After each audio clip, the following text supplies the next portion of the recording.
Patriote du lundi 28 septembre 2020 à lire sur www.info-appareco.com.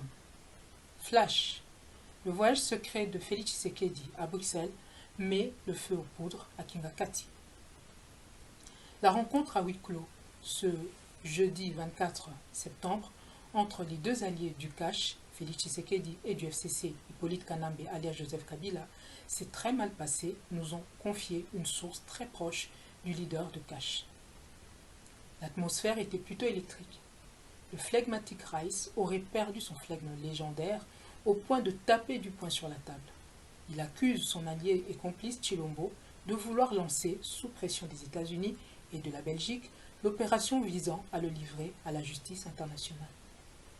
Après cette rencontre, notre source dans l'entourage de Kabila nous a signalé qu'il y a un véritable rififi à Kingakati, au point qu'Hippolyte Kanambe a dépêché précipitamment Madame Sifa Mahania, sa prétendue mère, pour aller voir d'urgence Maman Marthe, la mère de Félix Tshisekedi, le vendredi 25 septembre dans la matinée. Elle lui a apporté un message très dur de la part de Joseph Kabila adressé à Félix Tshisekedi. Elle a demandé à Maman Marthe de ramener son fils à la raison et de le convaincre de ne pas mettre le feu aux poudres. Car ce feu risque de les emporter tous et il n'y aura pas de survivants. Mais Félix Tshisekedi aurait refusé de répondre à l'invitation de sa mère qui lui demandait de venir rencontrer Sifa Mahania chez elle pour entendre de vive voix le message de Kabila. Et plus grave encore, plus tard dans la même nuit du vendredi, Joseph Kabila apprend que Félix Tshisekedi a pris l'avion pour Bruxelles en compagnie de ses amis américains, les ambassadeurs Mike Hammer et Nikki Haley. Signe probant pour Kingakati que les hostilités viennent d'être ouvertes.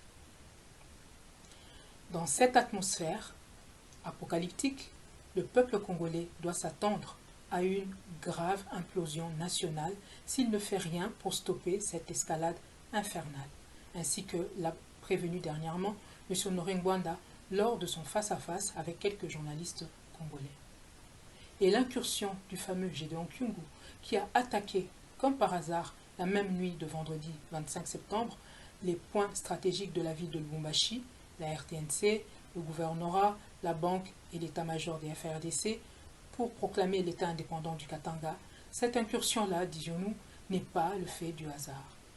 Une source dans les services spéciaux à Lubumbashi vient de confier à ce sujet à la rédaction de l'Œil du Patriote que l'un des prisonniers de Gédéon Kyungu a cité dans sa déposition les noms de Zoé Kabila et de Joseph Kabila comme étant leurs principaux fournisseurs d'armes et d'argent. D'autre part, les kabilistes du FCC sont tous mobilisés vent debout face à ce qu'ils considèrent comme le déclenchement de la chasse aux sorcières. La recommandation du Parlement européen soutenant la demande de la création d'un tribunal pénal international pour la RDC est perçue par eux comme une déclaration de guerre par Félix Tshisekedi qui serait derrière cette dynamique. L'arrestation du Major Ngoï, assassin présumé de Floribert Chebeya, et complice patenté du général John Numbi était déjà perçue par les bonzes du FCC et par Kabila lui-même comme un signe indien.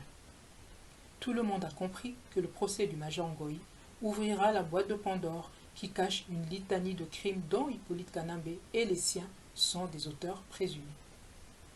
Certains caciques du FCC autour de Kanambe sont déterminés à faire sauter la baraque, nous dit-on, si Tshilombo, Tshisekedi ose violer l'immunité constitutionnelle de leur raïs en enclenchant une quelconque action judiciaire contre lui.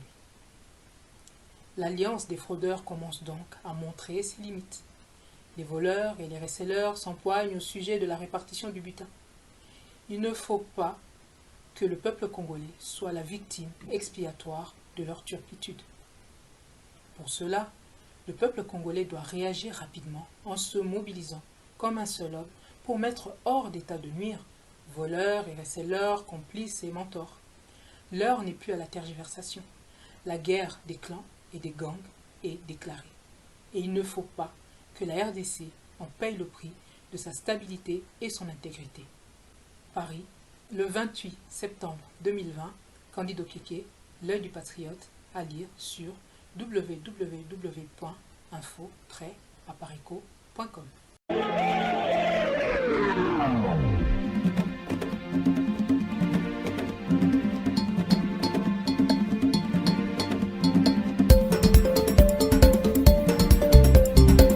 Yo nani okamata bakongolais en otage?